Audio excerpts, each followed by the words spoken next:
I did not receive any questions from CNN. You know, as a Christian woman, I understand persecution, but I will not sit here and be persecuted because your information is totally false. What you're I'm getting it from Podesta's email. Well, Podesta's emails were stolen. You're so interested in talking about stolen. So you deny it. You're like a thief that want to bring into the night the things that you found that was in his gutter. I am not going to try to validate falsified information.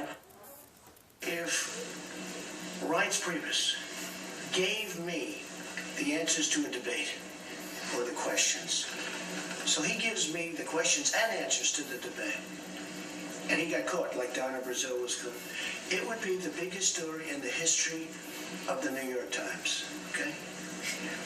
Donna Braziele gets caught, as we discussed, giving her the questions to a debate. Hardly anybody talks about it. If Hillary has the answers and questions to the debate, she should have stood up and said, ladies and gentlemen, I have been given the questions to the debate, and it's not a problem. She didn't do that. Donna Braziele, the interim head of the DNC, in the WikiLeaks now, there's another series of emails in which she tells Hillary Clinton campaign chairman John Podesta, one of the questions directed to HRC tomorrow is from a woman with a rash. Her family has lead poison, and she will ask what, if anything, Hillary will do as president to help the people of Flint. This is one day before the CNN debate in Flint, Michigan. This follows the March 12th ahead of the town hall, also put on by CNN. Remember, she was a CNN contributor.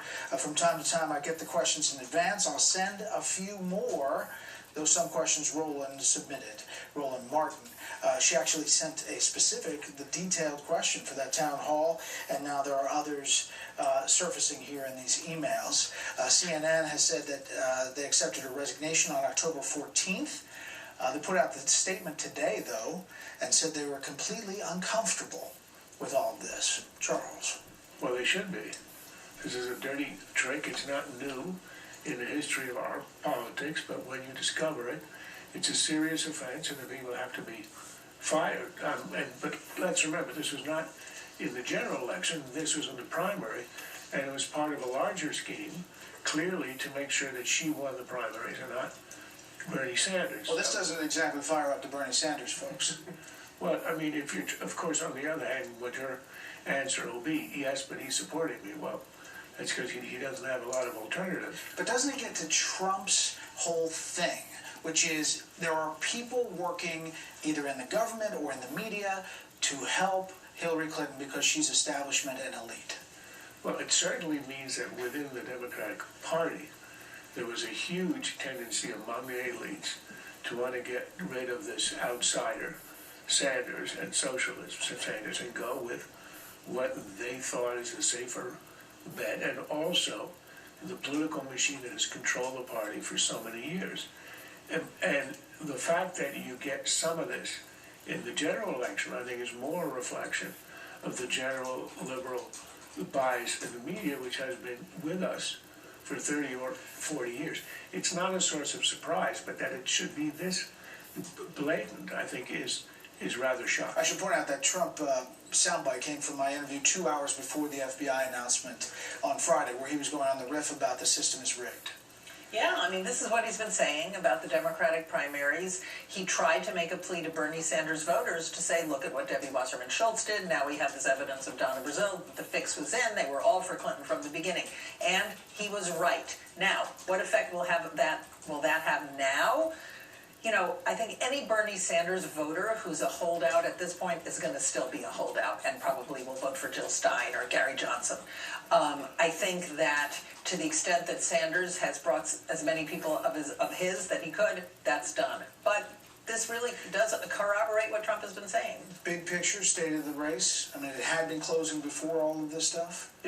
Donald Trump had clearly been, recovering from a really terrible couple of weeks, and I think all of this stuff is helping him. I think there's real panic that you sense in the Clinton campaign right now, and I think that Donald Trump is actually doing a very good job of sort of going up to the line. You know, thank you, Huma, thank you, Anthony. You know, going up to the line, which people like, his supporters like, but not going over the line.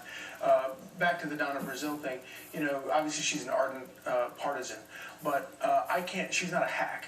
And I can't think of anybody in Washington that has as much respect on both sides of the aisle as she has. And for her to have been caught in this way in the primary, basically our version of insider trading is absolutely astonishing. And I thought that I was cynical enough to evaluate this place, and apparently I'm not. Yeah, I'd be more than completely uncomfortable. Yeah. That's it for the panel. Stick around for a cherished Halloween